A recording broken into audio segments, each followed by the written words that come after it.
राधे राधे। तो first of तो मैं एटीएम पळेଇ ଆସିଛି ऑलरेडी थंबनेल देखि जानि परते मो क्वाड जाउची तो एटु क्वाइट ऑर्डर कर सारा परे मो पळेली मूवी को देखिया पेंका। तो फर्स्ट महाराजा फिल्म हॉल को जाइथिली। तो एटी मोर एटा आउटफिट थिला मूवी पेंका पूरा सिंपल सा। देन मु एटु पदर किछि स्नैक्स वगैरह नै गली कारण मु आज लंच करनथि जेतु माने खरा बेले। तो मोर स्नैक्स धरि के ऊपर को चलेली तो देखंतु टी पोस्टर लगाइ छि मूवीटा देखले ही जणा पड़िबो। तो मु टिके मिरर देखि स्टाइल मार देली देन ऊपर को गले ऊपर गला पर आ मूवी स्टार्ट हवा पूर्व मु मो पेट पूजाटा करदेली मते एते जोर भूख लगुला मो संभाली पाइलेनी। तो रोल खाई सारा पर मु मूवी को एंजॉय कली।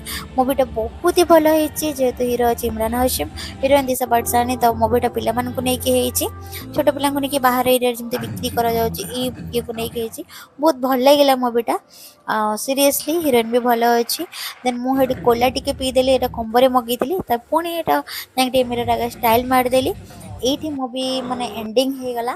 तो मो एठी पळै आसली पद को आसला पदरे बहुत वर्षा हेतिला पागडा भी बहुत भल थिला। तो सांगर कॉल आसेतला से कहला वेट करिया पई मो बाटर थिली जस्ट देन से आसिला मम्मी ने ब्लॉग करे तब मन को स्वागत मुझे देख एक लाख फिल्म देखा वो पड़ाई दिल कुछ सांग को पाए पाए कही के मु घर को पळै आसली। तो ऑलरेडी मते भूख टिके नै काहे ना मोले सब खाई सारतिली माने हॉल भितरे सब स्नैक्स वगैरह खाई देथिली। तो आज छोटो मिनी ब्लॉग आपन केमति लागिला लाइक कमेंट शेयर जरूर कर देबे। Thank you.